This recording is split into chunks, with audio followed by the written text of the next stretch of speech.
Liderança e autoridade por Dev. Larry abordou a autoridade e liderança sob a perspectiva masculina. Concordo plenamente com a apresentação dessa compreensão vital feita por ele. Creio que o mal-entendido geral sobre autoridade e liderança causa grande confusão em organizações, igrejas e principalmente nas famílias. Larry deixou bem claro que a autoridade e liderança não são palavras sinônimas, nem são designadas pelo gênero, exceto no casamento, em que Deus ordena que o homem seja a cabeça da esposa. Porém, muitas vezes usamos os termos autoridade e liderança alternadamente.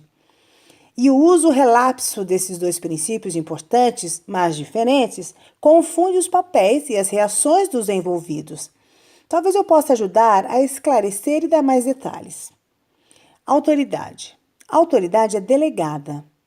A cabeça se situa acima de todas as posições de liderança. No entanto, talvez não possua o dom da liderança. E há vários níveis de liderança que podem existir sob a cabeça. Contudo, a autoridade, diferente da liderança, tem apenas um nível. Existe apenas uma cabeça. Vamos rever rapidamente os atributos da autoridade. A cabeça é a autoridade. A cabeça supervisiona, libera os líderes para trabalharem abaixo dela, deve ser um criador de equipes. A cabeça pode ser o homem ou a mulher, exceto no casamento, em que, de acordo com o padrão bíblico, o homem é a cabeça. A autoridade tem limites. Deixe-me ilustrar a autoridade com a seguinte situação. Se um policial rodoviário para e dá-lhe uma multa por dirigir muito rápido, você deve ser submisso a ele ou a ela. Se não o for, certamente receberá uma intimação. Por quê? Os policiais rodoviários possuem autoridade legitimada pela lei. E o fato deles possuírem autoridade sobre você neste segmento não significa que eles o lideram, nem prova que são bons líderes. Você pode ser um líder muito influente em seu próprio local de trabalho e pode ter o respeito de milhares em sua empresa. Talvez até trabalhe como presidente desta. Entretanto, no momento em que as luzes da polícia se acendem, você não permanecerá mais no poder. Sua autoridade como presidente não se estende a essa situação. Quando o policial o aborda, ele passa a ser a cabeça. Quem é o líder? Você continua sendo o líder da sua empresa, mas não o líder dele, do policial. Você não deve dizer a ele: oficial, possuo excelentes habilidades de liderança e você não. Então eu não devo pagar esta multa. Nem deve dizer: bem, pagarei a multa se você começar a liderar. Não. Você se submete àquela autoridade e faz o que ela diz.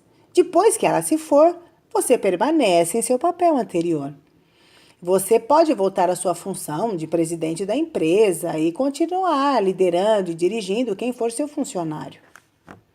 A liderança. Diferente da autoridade, a liderança tem múltiplas facetas.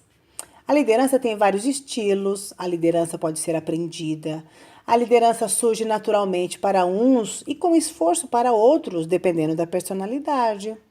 Os líderes possuem seguidores, os líderes influenciam outros, os líderes instruem, os líderes delegam, os líderes respeitam aqueles que influenciam. Autoridade e liderança no casamento. Que tal a história de uma mulher com o dom de liderança que se casa com um homem sem a habilidade natural para tal? Essa situação muito familiar sempre leva a dificuldades conjugais. Às vezes os problemas surgem quando a esposa tenta forçar seu marido a fazer aquilo que não é natural para ele, querendo que ele assuma o papel da liderança para o qual não está preparado. Em outras situações, o marido entende mal seu papel como cabeça e acha que deve dominar e controlar. Tais casamentos se tornarão saudáveis quando o homem e a mulher entenderem o que são autoridade e liderança. O marido deve entender que a responsabilidade bíblica de supervisionar sua esposa foi dada a ele. Todavia, o esposo deve fazer isso com sensibilidade. Ele precisa liberar sua esposa para servir a família com as habilidades de liderança dela. O homem não deve sentir-se inadequado ou ameaçado pelas aptidões de liderança que ela possui. A iniciativa dele em sua autoridade faz a esposa reagir com sua liderança sob a autoridade do marido. E esta libera um novo tipo de liderança, a dele e a dela. Esposas que possuem competências de liderança devem continuar tomando cuidado para não instruir os seus maridos, constantemente ensinando-os e dizendo-os o que fazer. Se uma mulher tem autoridade de chefia em seu local de trabalho, ela deve conscientizar-se da necessidade de remover o título de patroa enquanto se dirige para casa.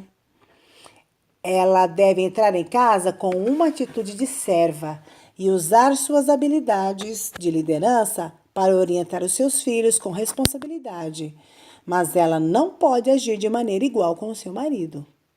Uma vez que ela é submissa à autoridade do marido e honra-o como cabeça, ela promoverá a paz em seu lar e em todos os relacionamentos familiares. Autoridade e liderança no trabalho. E que tal uma situação profissional em que a mulher exerce a função de patroa? Esta situação tem implicações tanto para o patrão como para os homens que trabalham sob a autoridade dela. Os homens ainda devem tratar as patroas como damas e não como outro homem. Em um ambiente profissional, o homem ainda deve ceder o assento, levantar-se quando ela entra no recinto, aproximar-se da mesa e auxiliá-la com sua força masculina, levando em conta que ela é o vaso mais frágil. Porém, ele deve lembrar-se que mais frágil não significa menos inteligente.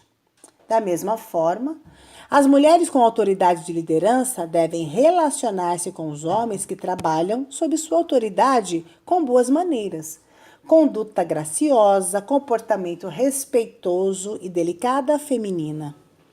Lembre-se, mulheres, nunca somos obrigadas a mostrar que temos capacidade de fazer algo bem feito. Eu sou uma líder. Eu sou mulher e uma líder por natureza.